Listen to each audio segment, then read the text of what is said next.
Welcome to Reshaping Metropolitan America. Everybody's sitting over here, so I will see if I can move myself around to be more over here, which is just fine because I don't do well at a podium. I'm delighted to share my recent work on how we're reshaping metropolitan America for CNU. A lot of the material that I'm presenting is from my new book from Island Press, Reshaping Metropolitan America. But I'm also going to share with you some brand new research that's the foundation of a new book that several of us are writing at the University of Utah. Some background for me: I'm a presidential professor at the University of Utah. I'm also the director of the Master Real Estate Development Program, and I also help co-run the doctoral program.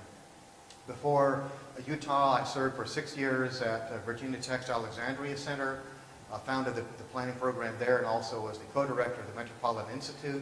And before that, 15 years at Georgia Tech, where I also started the real estate program for the city and regional planning program there, and did some other research. So I've been in the business for a long time, mostly as an academic, but I'm also I have development interests. Many of my clients are real estate investment trusts and developers. So I think I have a sense, at least as an academic, I have a sense of the private sector and a sense of the public sector, so I try to draw some insights relevant to both. So one of my recent books was the one shown here, Megapolitan America, co-written by Robert Lang. He and I did this when we were at Virginia Tech. He's now at UNLV. We discovered during our stay at Virginia Tech that the United States is coalescing around 20 or so multiple metropolitan areas that we call megapolitan areas. These are multiple metropolitan areas of between 1/4 million up to more than 1 million people in a region. For example, here's the Southwest, this area here, or Cascadia, Willamette area, Florida. These are comprised of at least one large metropolitan area, several smaller metropolitan areas within a commute range of about 160 miles, one day back and forth. They provide an economic network where you have common economic interests spread across these areas. Now, the importance of this is that each one of these megapolitan areas is its own global economic force. They have international ties, they have international networking. Many of them have international airports. I think almost all of them do, in fact. So these are the economic engines of America's future. And what this means for policy is that if we're going to decide to invest in things like high-speed rail or more airports or water and sewer in this country, we probably need to invest where the people live and where the growth is projected to occur, so we generate the synergistic economic benefits. And for perspective, the land area comprised of all of these are 23 megapolitan areas. The total land area is equal to the land area of France and the Low Countries, Belgium, Luxembourg, Netherlands. Those 4 countries, France and the other 3, are home to about 80 million people. These 23 megapolitan areas in the U.S. are home to 200 million people. Now, their cities are much more densely settled than these areas are, of course, but we have 2.5 times more people living in the same space as those 4 countries. So I think that we need to rethink and recast how we're designing and financing and investing in our long-term future by identifying and focusing resources into these 23 megapolitan areas. There may be some others we need to identify too. Kansas City, for example, and St. Louis might become one, though they don't talk to each other now. Once they talk to each other, they can become megapolitan. Most of my presentation is based on this book, Reshaping Metropolitan America. I urge you to buy a copy or multiple copies because, in fact, I use the proceeds for scholarships at the University of Utah. So buy a book, buy 20 for the office, and you'll be supporting students, and also learning something about the future. So I'm going to talk about trends and preferences that we see in the marketplace now, redevelopment opportunities that are emerging across the U.S., and also talk about the benefits of compact development based on research we're just now doing at the University of Utah using pioneering methodologies. My schedule's supposed to, the program goes till about 5 o'clock, I think. I'll try to cut at least 15 minutes beforehand for Q&A, but a lot of the stuff is actually brand new stuff. First time anybody's ever seen it is here today. So I'll just, I may go pretty much the whole time. We all know that the housing market has changed. It is coming back, it is coming back, but I don't think it's going to come back the way it used to be in the 2000s. Maybe, thank goodness. Subprime mortgages are history. They should have never been around, but they're basically history now. A lot of banks and financial institutions are looking at a 20% down payment as a standard expectation. Of course, many mortgages are giving it 5% down and 10% down, but more and more mortgages are at the 20% down payment level. Now, think of this. Of those Americans who own homes, 2/3 of them have a mortgage. Of those with a mortgage, 2/3 of them put less than 20% down on their home. So if we now require a 20% down payment, that's going to dampen the home ownership rate in the country. So I'm considering that in some of the projections I'll note a little later on. The result is we'll probably see smaller homes and maybe more people per home, smaller lots and maybe more attached units and a lot more renters. Now, when I talk about the numbers, as I will shortly, I'm going to the year 2030, which is, what is that? That's 17 years from now. We're caught in a period of time between now and say about 2015, perhaps 2020, where we're still seeing the residual effect of the baby boom influence on the economy. So the rest of this decade we'll see the winding down of the baby boom influence and the winding up of the next generation of housing demand, and that's where accommodating the demand of baby boomers as they age along. So I'll talk about that when the time comes. This chart shows the home construction between 2000 and 2012. This particular line here shows the average annual demand line for new homes, assuming this is total net new demand plus some replacement. And we see here that we essentially overbuilt, we knew that, but we overbuilt by about 2 million homes between 2000 and 2012.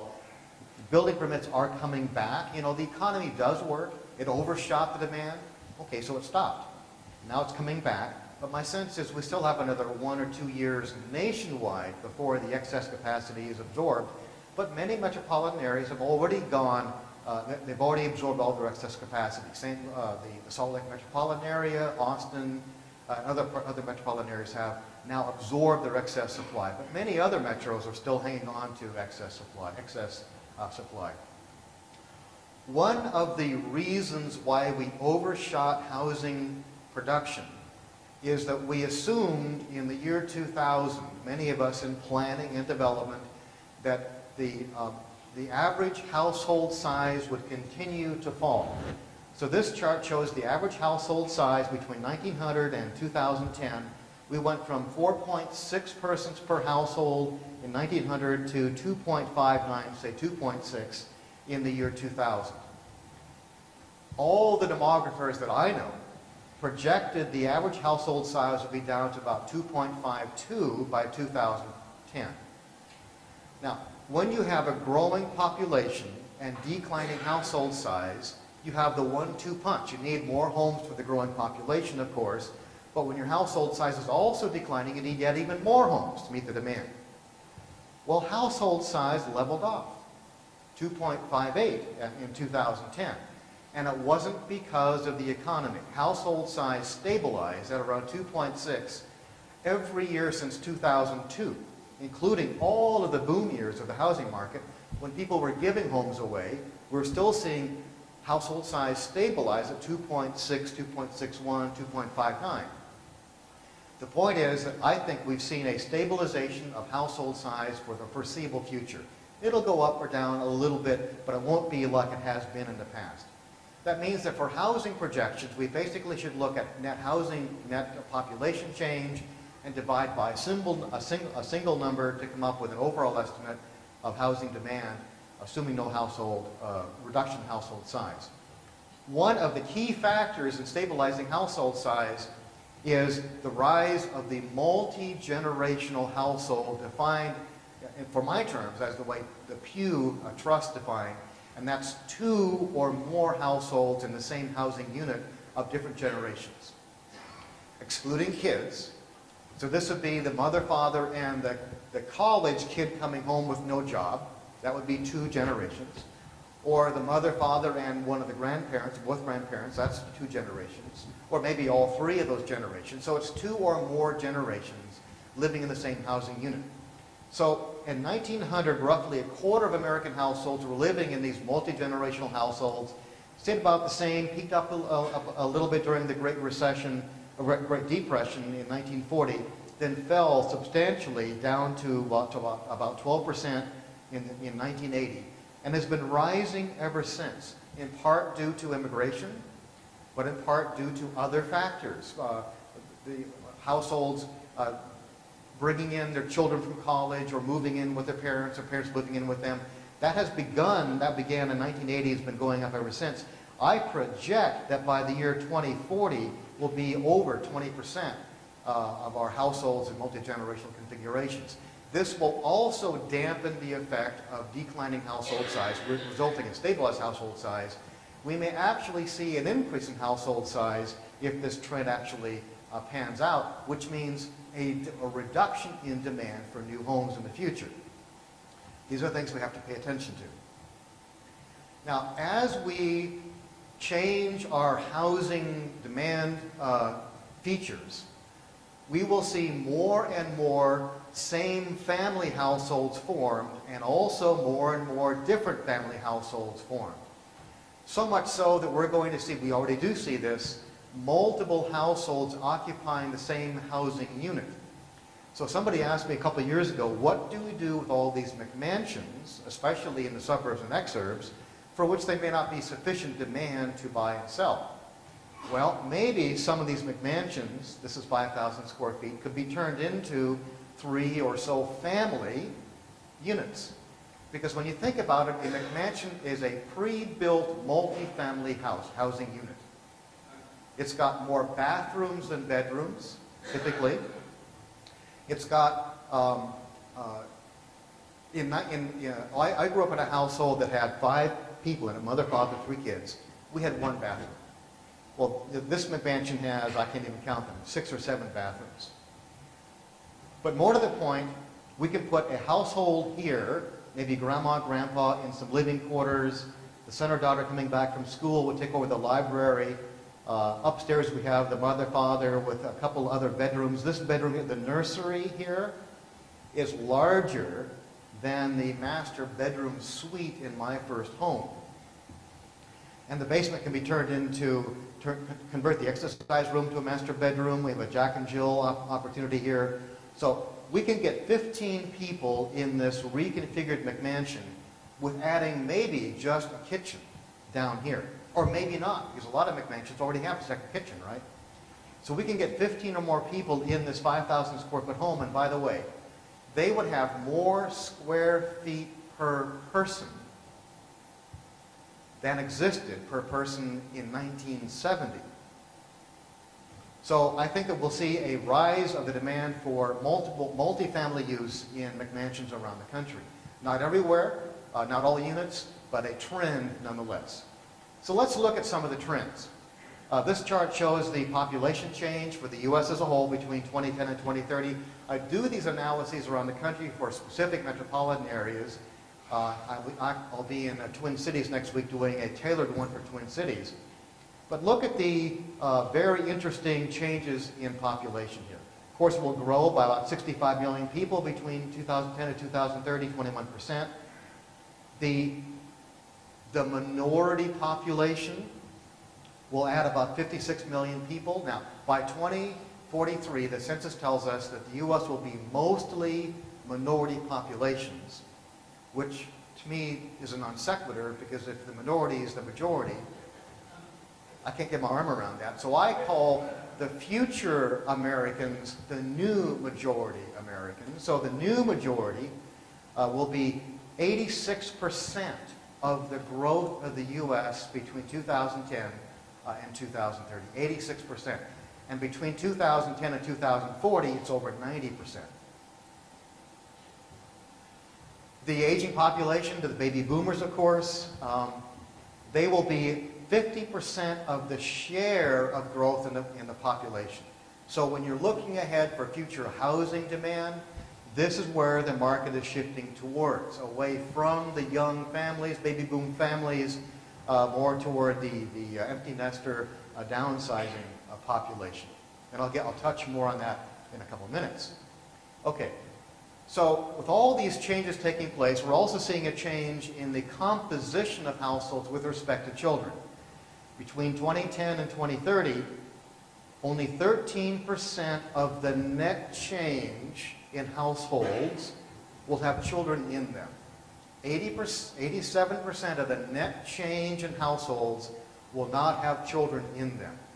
So if I'm in the housing market, I need to be cognizant of the fact that almost 9 out of 10 new housing demand will be for households without children, because they've already raised their children, mostly. They haven't yet raised children, or in many cases, will never raise children. But this is the one that really is interesting to me. Single-person households that will account for 52% of the net change in demand of all new housing units in this country to the year 2030. So again, if I'm in the housing market, I should be aware that this is probably where a large segment of my future housing demand is going to be. And the reason this is so big is because the baby boomers are coming into age, they're turning 65, but they're also losing partners at a very rapid pace. Now, let's put the baby boom demand for housing and the recent past in housing demand in perspective for the future. I divide the housing market very crudely, and maybe inaccurately, but very crudely, into 3 dominant types by age. Those under 35, householders under 35, I should be more specific. These are starter home households, by and large. Small lots, small homes, condos, townhouses, and a lot of apartments. Then we have the 35 to 64 group that I call the peak demand housing group. This is because these are households that are raising children. They have more and more space demands, add more children, need more space. You oftentimes have, 2 wage earners in the household. They have the money.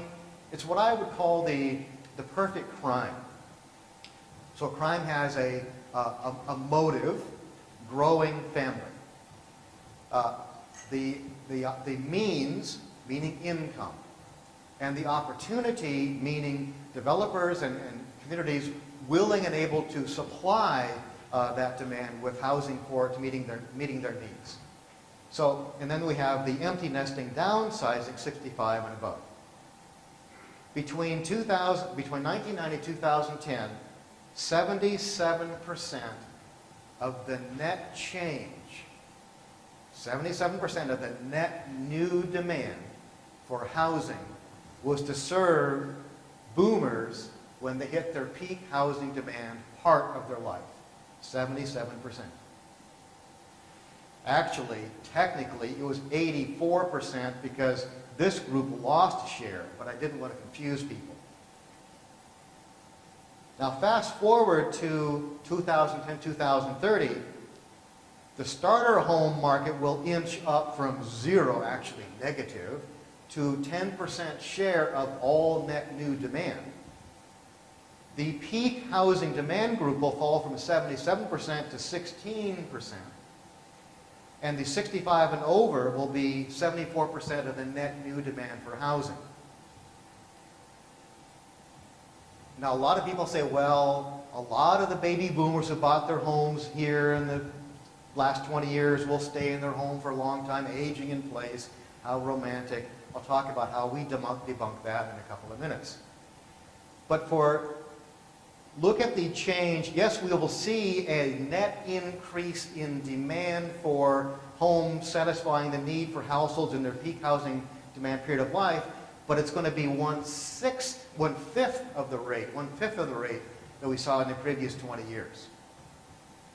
And it's going to vary dramatically by metropolitan area. The upper Northeast, the Midwest, the Great Lakes, there'll be almost zero demand for new homes in this age group, and almost all demand will be in the empty nesting downsizing group. So this chart sort of says the same thing but adds another element. This is for the nation as a whole. We see between 1990 and 2010, the 77% demand, net demand for homes in the peak housing group, shifting to 74% net demand in the empty nesting downsizing. But look at the bottom here. So between 1989 and 2009, roughly the same 20-year period as this, we built about 21 million new homes in the U.S. 25 million new homes. 21 million of those new homes were detached homes. So detached homes were about 85% of the net change or the net addition to housing stock in the U.S., which is pretty close to the demand. Here's demand, here's supply. We came pretty close. And actually, as I said, because the starter home market actually fell, this piece was actually more like 82%. But I didn't want to confuse people too much. So basically, the bottom line is that we build homes commensurate with demand for detached homes to meet the housing needs of the last 20 years. About a third of the detached homes are over 2,500 square feet. And one thing that I ran the numbers over and over again, more than 40% of the new detached homes built during this period were over 1/2 acre. Stunning. Now, this again varies by metropolitan area. It's not the case in San Francisco or Los Angeles or Portland, Oregon, but Atlanta, Dallas, Houston, Florida, and much of Washington, D.C. So this is a national average figure. Now, of course, one of the driving features for the changing housing market is the fact that people are getting old. The baby boomers are coming into age at turning 65. This chart shows the number of people who are 65 in 1970 and projected to be 65 or older by the year 2040. We will grow from 20 million over 65 in 1970 to over 80 million over 65 by 2040. That's a 4 times increase, roughly double the population rate. And of course, here we see this is the baby boomers turning 65 between 2011 and 2029. Boomers were born between 1946 and 1964. That's the sort of accepted definition of them, and this is when they're turning 65. Now, in the book, I think I made the observation that when you turn 65, you don't die. But more than that, when you turn 65 this year, you will live longer than if you turned 65 last year, or 2010, or 1990. So more of us are turning 65, and we're going to be living longer. And as a matter of fact, we know from National Geographic last month, May, that children born this year will probably expect to live to be 120. This is not, hypothetical stuff. This is based on medical science advances and matching these with DNA changes. The human population, holding everything constant, actually adds lifespan every generation, roughly 6 months to a year. Every generation adds a little bit more, going back to the Neanderthal times. And add to that the medical advances we see with some certainty that we can say kids born today will probably expect to live to be 120. Now, I used to sell life insurance when going to college back in the dark ages before the computers and all that stuff. And in those days, the life insurance actuarial tables went to 100. Those same life insurance company actuarial tables go to 120. In the 1980s, the IRS required IRAs to be exhausted by the age of 100. Now IRAs are supposed to be exhausted by the age of 113. So if the IRS and the insurance companies are together thinking they should raise the actuarial lifespan of people, maybe we in planning should think about that too. How novel. Now, as people age, their housing demand also changes in very important ways. This chart was developed by Dal Myers and his doctoral student at Southern California. It shows the buy-sell relationship or propensity to buy-sell at 5-year age cohorts up to over 85, up to over 80, I guess. So as we start out in life, we buy and sell homes, moving up the home food chain until we basically stabilize with the size of house we need.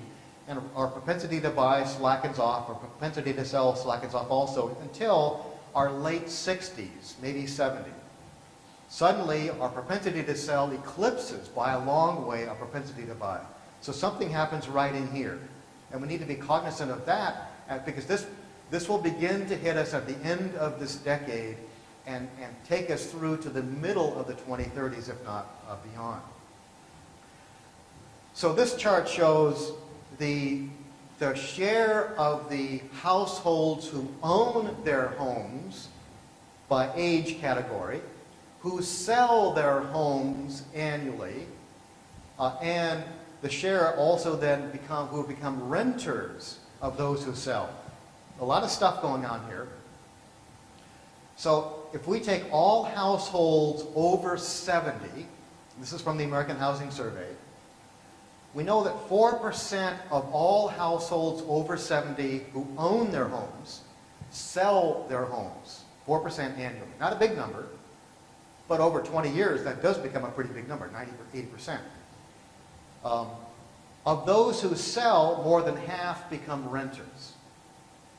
And of course that relationship increases the older you are, and they move into assisted living or independent living or other forms of rental housing. This excludes nursing homes, by the way.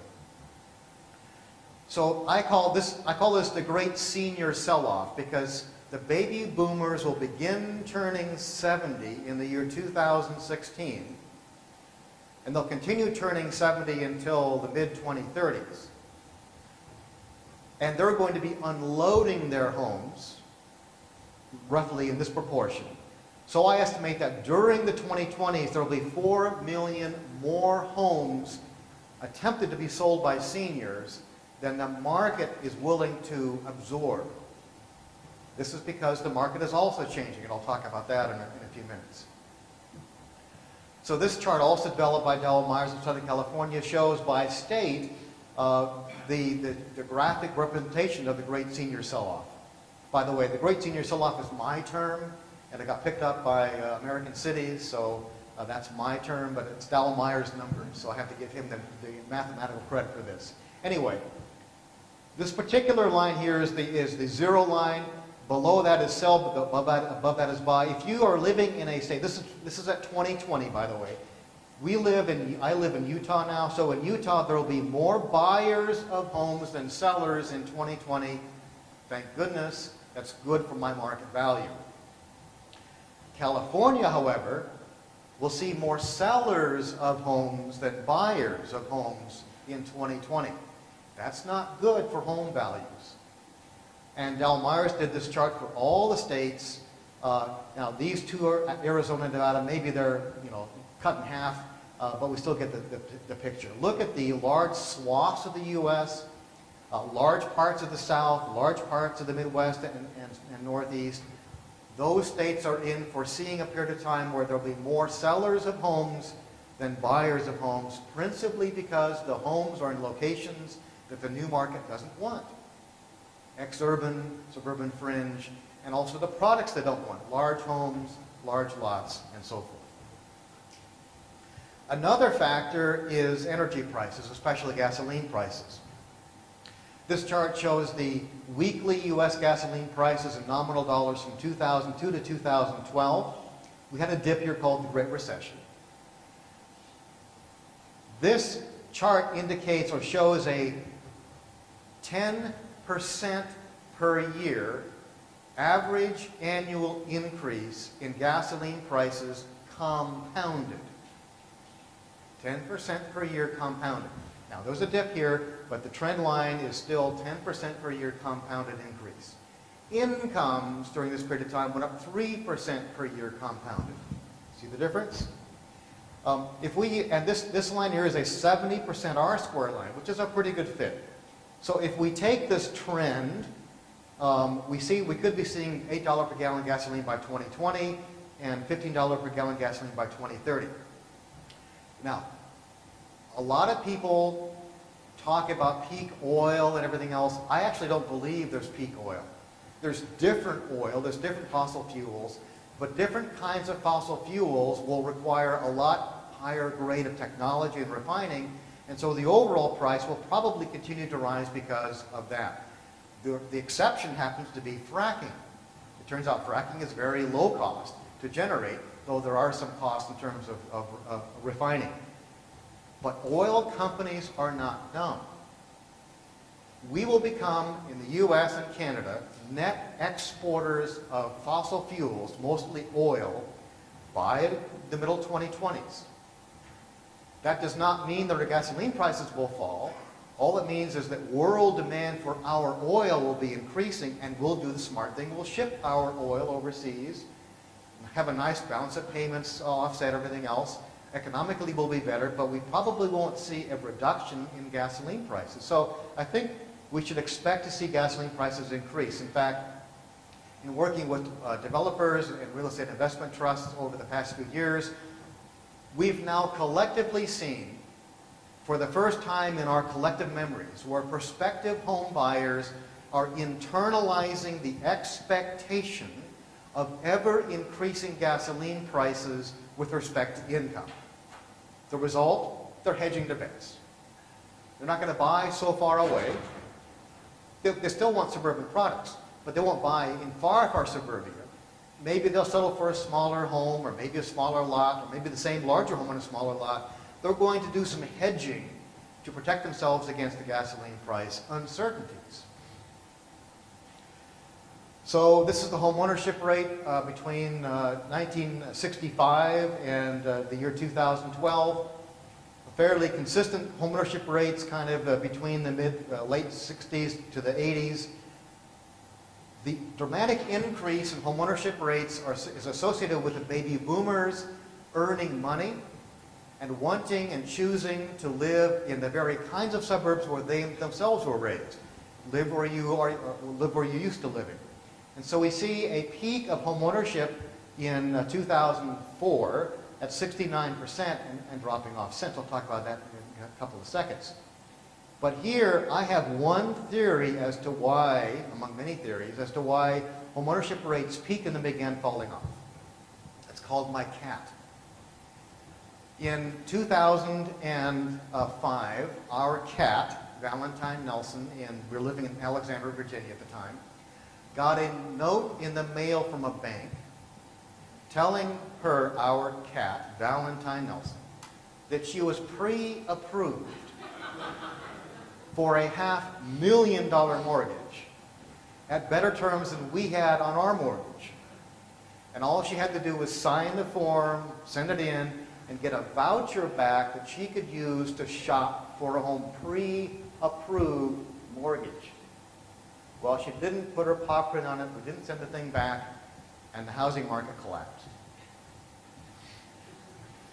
So here we see home ownership rates. Again, here's the peak householders in their peak housing demand part of their life. The home ownership rate for this peak demand group fell from 76% in 2004 to 70% in 2012. Maybe it'll come back up a little bit, but maybe not.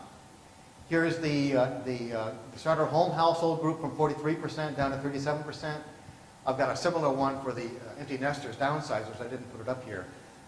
But basically across the board, we're seeing a reduction in home ownership rates. Now, it's not really that we're all affected this way. As a matter of fact, white, non-Hispanic households are still holding their own when it comes to ownership rates. It's the minorities that we have to be mindful of. So I've got three slides here and the point is that unless we as a society commit ourselves to ramping up the educational attainment of the next generation, new majority Americans, we will see continual declining home ownership rates. One reason, here's the gap in reading between whites and Hispanics age 17 just before going off to college, produced by the U.S. Department of Education. This goes to 2004, but my chart, I've got a chart that goes to 2008, it hasn't changed. Notice that we made up the gap in reading between 1975 and maybe 1990 or so, but we haven't really made up the reading gap since. Well, why is that important? It's important because the more you know, the more skilled you are, the better educated you are, the more money you make, and the better able you are to buy a home. So this chart shows the ownership trends by race and ethnicity from 1994 to 2011. Here's white, non-Hispanic, always being over 70%, but the other Hispanics and blacks basically haven't changed that much over this, 25-year period, 27-year period. My hypothesis is basically it's a function of society's commitment to educate the new majority to prepare them for the future. And here's a chart showing the relationship between education and income. So the higher the education, the lower the unemployment rate, and the higher the income, right? So if our new majority is down here, but the white non-Hispanics have been up sort of in here, you can just sort of visualize the effect on home ownership rates, which I do in the book. So here we have my estimate of home ownership rates to 2030. I have what I call the optimistic number, that's this one here, and the very likely or very probable number, which is this here. So what I do is I look at the home ownership rate by race and ethnicity in 2010 and hold those rates constant out to 2030. As the population of the U.S. becomes more and more new majority, the number of white non-Hispanic households falls, and so we're seeing as a consequence declining home ownership down to 63% by 2030. I think that's optimistic. It's about 65.1% now or something like that, trending down, which means that about half of all new demand for housing between now and 2030 will be for rental housing to make this number work in the face of a growing population. Now, I don't believe we're going to build half of all new housing for rental purposes. What's going to happen is that millions of owner-occupied homes will shift from owner to renter. Or, in addition, we'll have owner-occupied homes shifting into split tenure. Owner living in the house and renting part of the house, if we only allowed our zoning codes to do that. However, I think we're going to be seeing a roughly 5% reduction in the home ownership rates across all groups, so that by 2030 the national average ownership rate could be around 60%, what it was in 1960 actually, which means that 2/3 of the demand for all new housing would be for rental housing. Again, not that we'll build all that housing, but that even many more millions of owner-occupied homes will turn into renter-occupied homes. There's lots of dynamics for this, behind this number, underwriting policies that have been tightened up, education levels, income levels, and so forth. Now, maybe this won't happen, but I think we should be prepared in planning and policy for this as a possibility. So for the U.S. as a whole, I have my book reports actually the optimistic ownership number. It doesn't really talk about the other number.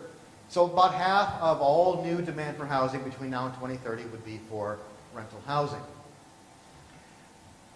Now let's look at the short-term effect of the movement from a reduction in home ownership rates and movement towards more demand for rental housing. Between 2004 and 2012, we added about 8 million total new occupied housing units. But of the 8 million, 7.9 million total new occupied housing units, we also saw a net increase of 6.6 million renter-occupied units. So as a share, the new renter-occupied units, which includes those that turn from owner to renter, the new renter-occupied units were 83% share of total new occupied units. That's how rapid this renter demand is moving. So what is it that households want for a kind of housing opportunity? It's an open question, and a question open to debate in all kinds of circles. I'm just one part of the debate. So in 2006, I published an article in the Journal of the American Planning Association that tried to get to the answer of what kind of housing do Americans really want the opportunity to live in. Now, I cut my teeth as a planning administrator, planning director around in Oregon, and worked for planning departments around the country as an advisor. And I know, and you all know, that zoning codes largely today have a mismatch between where the market wants to go and what the community wants to see in terms of housing in their community. It's called exclusionary zoning. So we'll overzone land for lower density, larger homes, hoping those people will come and thinking that we'll be better off as a consequence. So we've miszoned our land. If we look at what people really want the opportunity to live in, that's what I come with. That's the purpose of this table. So in 2006, I looked at a dozen or so surveys. I published a survey of surveys. The surveys I used were of Builder Magazine. I think the ULI was one of these. Organizations whose business it was to inform the builder clients of their organizations, to inform the builders and developers where the market was for different kinds of housing. So 38% of the total demand for housing in 2000, say roughly plus or minus 5 years, was for attached products. This is condo, apartment, townhouse, cooperative, all kinds of attached options. 37% were small lot being less than 1/6 of an acre, which is 7,200 square feet, as one survey defined it. Small lot is really not defined in most surveys. And what I call the conventional lot, subdivision lot, quarter acre or higher, probably 25%. One study, a survey of surveys, RCLCO, Robert Charles Lesser Company, came back about 2 years later and essentially asked the question, is the good doctor right? So at their own cost, they did their own in-house survey, and only of owner demand for housing, and this was their result. 34% of owner demand wanted attached options, in this case townhouses and condos. 35% wanted the small lots, in this case under a quarter of an acre as defined by RCLCO, and then the rest wanted the conventional lot, over a quarter of an acre. Then the NAR in 2011, and Joel Molinaro is here from the NAR, generated a survey from which I derived this distribution that conforms with my 2006 distribution. 38% wanting the opportunity to live in attached products, 37% small lot, 25% conventional. Okay. The bottom line is that if three completely different analyses of what Americans want as housing opportunities say the same thing, then there's probably something here worth considering in our planning. But what is the supply? So this is demand. What is the supply? The American Housing Survey tells us for 2011 that 28% of the total occupied stock in the U.S. was attached, apartment, townhouse, condo, cooperative. 29% was small lot, and 43% was conventional lot. So we're oversupplied relative to where the market may be. Now, we didn't get oversupplied by consciously doing that. Maybe in some cases we were. But remember, during the baby boom heyday, when the boomers came into their own, growing families, good incomes, wanting the space, we built those homes to meet much of that demand.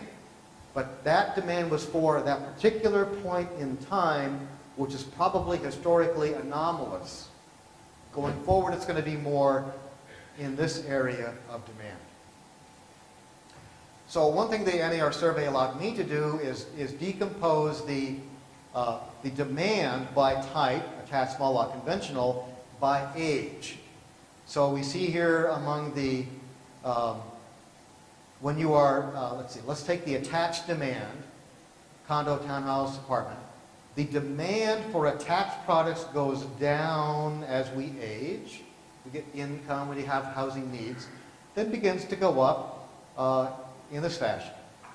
Our demand for small lots kind of goes up as we get older, then sort of plateaus out. The demand for conventional lots goes up as our incomes increase and our space needs increase, and then takes a pretty sharp downward drop. So if I run the age-based demand for housing by type to the year 2030, I find that we need to increase, so age-based 2030 demand compared to 2011 supply, we need to add 26 million new housing units in the attached mode between now and 2030 based on what we think surveys tell us the market wants. 31 million in the small lot area, and we will have, and even if all new homes were built in these two categories to meet those demand groups, we'd be oversupplied by 28 million homes that already exist on conventional lots. Now this is a broad national number. Every metropolitan area is different. I did an analysis of the Austin metropolitan area, and guess what? They still have yet to meet their conventional lot demand because they're growing so much. But it's a little different in Atlanta, very different in Columbus. So every metropolitan area is different. The one thing about the book is that there's a database for all 1,000 metropolitan areas and micropolitan areas from which you can derive these kinds of numbers to get your own local assessment of where you were in housing demand and where you're going in housing demand to the year 2030. This is a chart graphically showing that figure, or this chart here. Again, from the National Association of Realtors survey, what we find is that households increasingly are willing to trade off smaller homes on smaller lots if it means saving some commuting time. Now, one thing the NAR survey did that I thought was very important is almost the first question asked was something like, right now, today, what kind of home would you like to live in? And you got 5 choices or whatever it was. 80% of Americans wanted the single-family detached home. Didn't talk about large lot home or even a large home, but they wanted a single-family detached home. I have seen surveys from England, Germany, Italy, and Japan, and they say the same thing. I don't think China surveys people, but I'm sure the Chinese surveys would say pretty much the same thing. In fact, I think the first Gallup poll was conducted during the Neanderthal times, and it showed that 80% of Neanderthals wanted to live in their single-family detached cave. But when confronted with choices, distance, and accessibility, and where jobs are, and what your neighborhood preference needs are, people begin to make very sophisticated judgments on where they maximize their utility. So yes, among these people, all these people want detached homes. But when trading off the commute, 59% will trade off the large home on large lot with a long commute, for a smaller home on a smaller lot to get a shorter commute.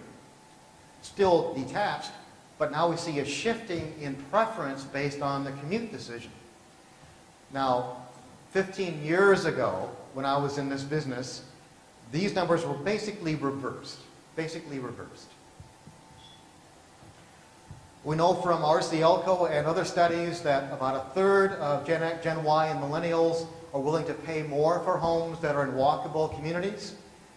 Half or so would trade a small lot size for proximity to working and shopping, and that applies even to those with children. Now, one thing we have to be cognizant of, I hear too many people overstating the demand for the, too many people overstate the Gen Y and millennial demand for housing. Oh, they all want, condos. No. A third want condos or small lots and small houses or walkable neighborhoods. A third. 2/3 don't. But I suspect the 2/3 who don't already have their supply needs met with the existing vast amounts of suburban single-family detached homes. It's the 1/3 I worry about, because we're not meeting the 1/3 demand for this kind of product. And as a matter of fact, I've done some studies that indicate that even if all new homes were built in small lot, small house, townhouse, condo, walkability, mixed-use neighborhoods, if all new homes were built in this mode to the year 2030, we still wouldn't meet the needs of the 1/3 who want that opportunity. That's how far back we're behind. Again, it's not that we oversupplied consciously. We oversupplied because that's what the market wanted at the time. The market is now becoming very different. I think, though, it'll be the boomers that will lead communities into a different way of planning themselves. More and more boomers will remain active, walking and bicycling and community activities, but they don't want to live in the large 3,000, 4,000, 5,000 square foot house anymore. Their families are raised. They don't want to live on a half-acre lot to maintain. They've been there, done that. Family is gone. They're raised. What they want is a more country club opportunity. Small house, small lot, maybe some attached products, walkability to various recreational things, short drives to things, especially as they get older and older. They will be the ones who will be demanding changes in planning and zoning to meet their emerging needs. And by the way, the boomers dominate. I'm a boomer, we basically dominate the voting blocks in this country. So that leads me to speculate on where America is going. This is the future of America. This is a declining strip center in 5 miles from downtown Atlanta, Georgia, one of the boomingest, most affluent metropolitan areas in the country. We see these by the hundreds in Atlanta, Georgia, and Charlotte, and elsewhere, and Salt Lake City, too. These are opportunities for redevelopment for many reasons. For one thing, they're large and they're flat and they're well-drained. They didn't used to be flat, I guess, but they're flat now. They're under single profit-motivated ownership. The owners want to make money. Major infrastructure is already in place. There's a street of 4, 6, 8 lanes right in front here, and it's easy to rip up the water and sewer if you need to and drop new lines in.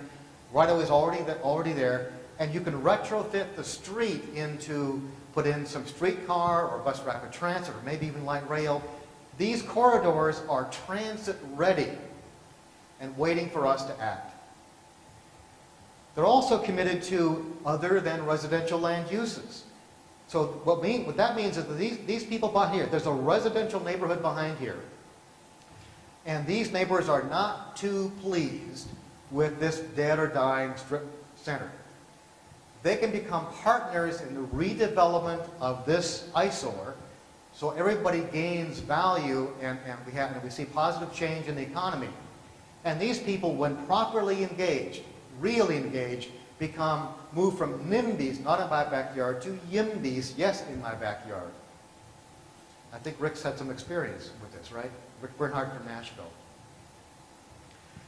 So one of the things going for us is that these commercial buildings are not built to last. They're built to meet the investment horizon of investors. Now, this particular bar here shows the average lifespan of homes, single family and apartments, condos, and so forth. And I've estimated that the average lifespan of residential properties is about 170 years. People gasp, of course, But the 170 years does not mean the house will last that long. The 170 years means the people living in the house will make it last that long. The house is our vessel to our community. We'll keep our vessel afloat for as long as we use it for residential purposes. As a matter of fact, a good friend of mine in California took exception to my analysis, reran basically my own numbers, dropped out a few housing types to get to a more refined number, and he found that the average life of a home runs about 250 years.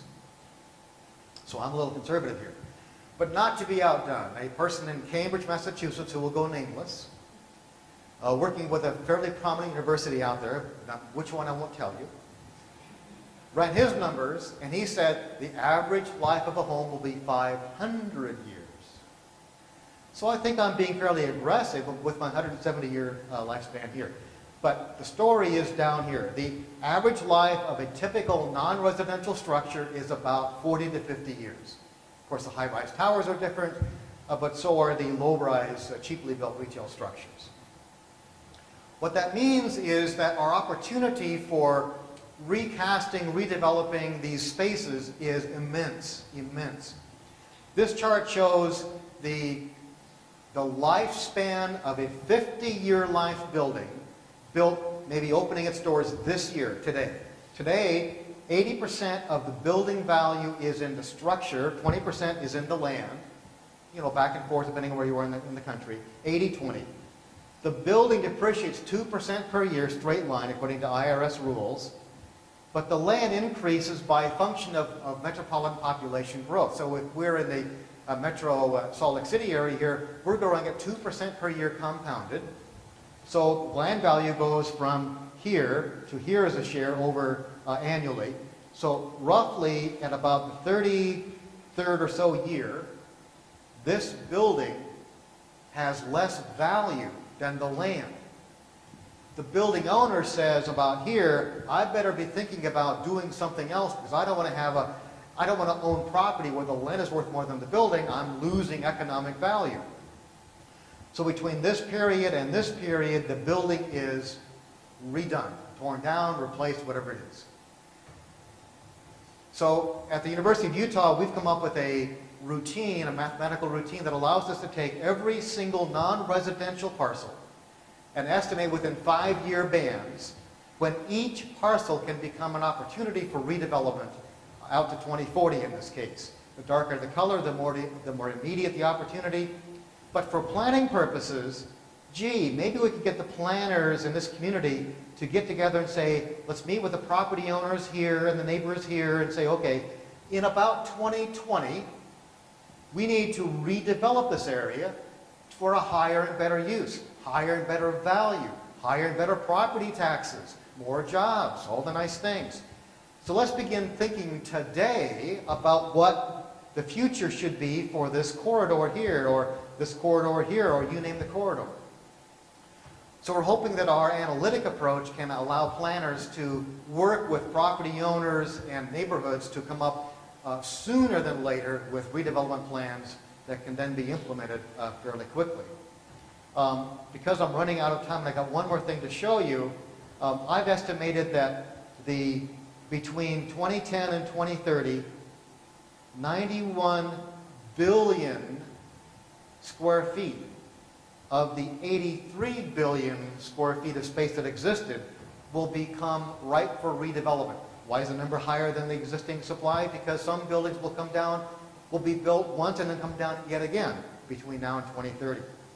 We'll see about 130 billion total square feet of non-residential space built in this country, compared to the 83 billion square foot supply in 2010.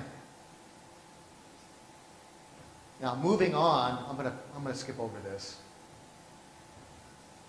One of the things that, in my working around the country with communities that are looking at TODs, the last thing you want to do, I threw this chart up this morning, the last thing you want to do in TOD planning is overshoot the market. So in one community that will go nameless, I looked at their zoning code and they had zoned the first 500 feet around their transit station as basically minimum FAR 3. which basically means 6 to 10 floor buildings, minimum zone. The market's not there yet for that. And so nothing will happen around that station for 10 years, 15 years. My view is different. Go ahead and allow the junk. Low-rise, cheaply built, wood frame construction, allow stuff to go at the transit station because then you get some economic activity going. And once you have something going, then the chances for regeneration become improved. As the market then proves itself, investors come in and they tear down the junk and then move into the higher quality stuff that we all want in the end. That'll happen within about 10 to 20 years. So think long term. In the short term, allow stuff you normally wouldn't want to allow to get things going. Have the market say, oh, this works, and then they reinvest probably faster, better, and more desirably. So Reed Ewing in our shop is probably a genius, and he's come up with a very important way to evaluate America's built landscapes. I call it the Ewing Compactness Index. Now, he doesn't like me to use his name in this context. He says it's just the Compactness Index. No, it's the Reed Ewing Compactness Index. He's taken 14 variables. I won't go into all these variables and 4 dimensions. 14 variables and 4 dimensions. He shook them up mathematically and came up with a kind of an IQ score for local governments or for all counties in the U.S. The higher the score, the more compact you are. The lower the score, the less compact you are. The score ranges from about 40 or so for Geauga County, Ohio, to about 300 or so for Manhattan or New York County, which is Manhattan Island in New York. I used his compactness IQ scores, his compactness scores, and applied them to models that looked at whether compactness made a difference in certain key areas. This is the general analytic form. I won't go into the details in the interest of time. But for example, I measured the extent to which compactness increases home values over time using Zillow as the database. And with an R-square 44, I found that a 10% increase in compactness increases home values by 3%. Okay. American-style suburbs run about 2,500 people per square mile. European-style suburbs run about 15,000 people per square mile, a 6 times difference. If we were at European-style densities, suburban densities, not central cities, suburban low-rise densities in European densities, this would convert into a roughly 18% net increase in home values because of the compactness relationship. Compactness made home values more resilient during the Great Recession. So if you were in a more compact area during the recession between 2005 and 2012 was my measure, you saw a 5% increase in your home value for a 10% increase in compactness. You're more resilient when you're more compact. Economic productivity, 1% increase in gross regional product for a 10% increase in density. With a recession, a 0.05% increase in income with a 10% increase in density, or in compactness, I should say. Employment, a 0.6% increase in employment to a 10% increase in density. What this number means is that had the U.S. suburban areas been only twice as compact as they are now, moving from 2,500 people per square mile to 5,000 people per square mile, which is about the density of Salt Lake City, we would see an increase in 9 million jobs. Now, the recession, we lost 9 million jobs. So moving to a more compact urban landscape, suburban landscape, we could have weathered the recession much better than we actually did. I'm going to skip over that. Water consumption, a 1.4% decrease with a 10% increase in compactness. And the one that really threw me for a loop, and I double and triple checked, using the Realty Track foreclosure information by county in the U.S., R-square of 0.8, we found that a 10% increase in compactness, that's moving from 2,500 people per square mile to 2,750 people per square mile. It's less than one housing unit per acre. Would decrease foreclosures by 19%. Because you're creating more resiliency in the market. We also know from various hedonic studies that the market itself wants more new urbanism opportunities, wants walkable destinations, wants to be near transit and in higher walk score neighborhoods, but doesn't necessarily want, in fact, they discount values when you're low-density single-use subdivisions or when you're far away from activity centers. These are what the market is also telling us. So we need to take the opportunity now to seize growing and new market opportunities, meeting the demand for the 1/3 to 1/2 of walkable communities, knowing that even if all new homes were built in walkable communities with transit access and mixed-use configurations, we still wouldn't meet the demand for the 1/3 who want that.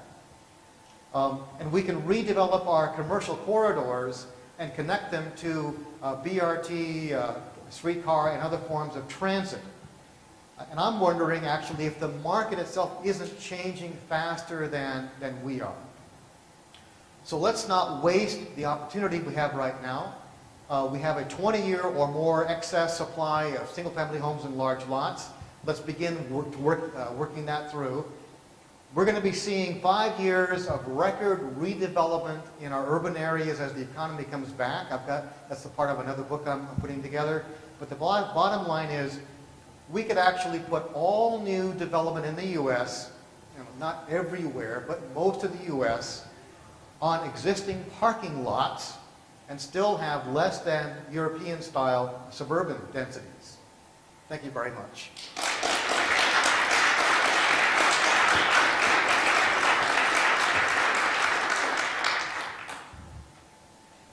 Oops. I'm missing a slide. Oh, well. Yeah. Questions? We've got time for a couple of questions. Yeah. How close do we get to meeting the demand? You said we build all the houses we're building, still don't meet. If all the homes built between now and 2030 were built in TOD accessible, mixed-use, walkable, we'd have to build to 2040 to meet the 1/3 demand. But one of these things about surveys that I've learned, it's called the Missouri effect. Show me. A lot of people are holding out. They don't know what the stuff is. But so they say no to surveys. But when they see it, oh, I like it. So the 1/3 could end up being 1/2. And the 1/2 could only be done by about 2060. But maybe the 1/2 becomes 2/3. And we can't do that until 2100. So I think the more we build of this stuff and the more the market understands it, the more the market will become receptive to it. The political demand change the coding and other regulations to The political situation is the wild card in this. So a part of my mission is to advise local government officials, elected officials on where the markets are going. My sense is about 1/3 get it. About 1/3 will never get it, but they become casualties politically. And then 1/3 are sort of very, between, very thoughtfully. So, but I think it's coming because it used to be 10% got it, and 90% didn't get it. And they got reelected all the time. So I think politically, as we all age, as we put different people into office, and for example, West Valley City here across the valley, their leadership has changed dramatically in the past 10 or so years. And they led the fight. They led the charge to put light rail into West Valley City and also get bus rapid transit in West Valley City. And the city has been for 5 or 6 or 7 years planning for and now building a brand new downtown in basically the first suburb of the whole valley, being West Valley City. And so those elected officials made that choice. And I think we see that around the state of Utah and around other states as well. So it's coming, and probably faster than we give it credit for. Other questions? Yeah. I'd like to know if you think there's any impact of American excess in consumption. There seems to be some sensitivity that Americans will not spend as much as they used to spend. Seems to be a big difference in the amount of commercial retail space. Like here it's 4 square feet per person, Portland's like 10 or 11. I come from Buffalo, we're around 30. It's outrageous, the money's just leaving the region. But there seems to be some sensitivity now that all that commercial doesn't really work. Yeah, I'm not sure I can repeat that long question, but the bottom line is, from my own studies, we are over commercial, but not by as much as you think, but we're still over.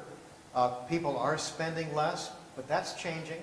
As incomes are rising, people have been cutting back in their debt. Americans are spenders, so are Europeans for that matter. I think we'll see an uptick in spending. But I also think that because of the Great Recession, there's going to be a little more discipline, not a lot more, but a little more discipline among the next generation households. Now, there's one caveat. The Gen Ys and the millennials out there, about a quarter to a third of them are really different. Now, not 2/3, not 3/4, but a quarter to a third of them are really different. They are not going to go into debt. They're going to rent. They're going to keep their options open for relocating in metropolitan areas or across the country where the new jobs are. They're very social media adept. They keep friends on social media for life. And their consumption patterns are very, very different. But again, only the quarter to third of that group. But that has never been the case. We've never seen a group that's that large, that's so different. Not even the beatniks or hippies were that large. They were 5 or 6% basically, not a quarter to a third. So I think we're going to see some of that creep into the economy, but let's be honest, it's not going to be a big share of the overall change. Other questions? Yeah, one more question. Would you consider including children in the number of the statistics that you presented to us? Because it's politically an important issue, but it also is an economic one, what we should be spending our money on in the public sector. My book actually reports the number of children under 18 between 2010 and 2030, and the change in children. And also, the database goes in by metropolitan area and micropolitan area. So those numbers are there. And certainly a place like Austin, Texas will have a much higher percentage of population who are children than, say, even Dallas or certainly Buffalo. Not to pick on Buffalo, but you rate Buffalo. So vast variations across the country, but I do report the numbers of children across the country. You'll be available to sign your book right after. Oh, I hadn't thought about that. I'll be able to sign my book after this. And by the way, buy the book, goes to scholarships. Thank you all very much.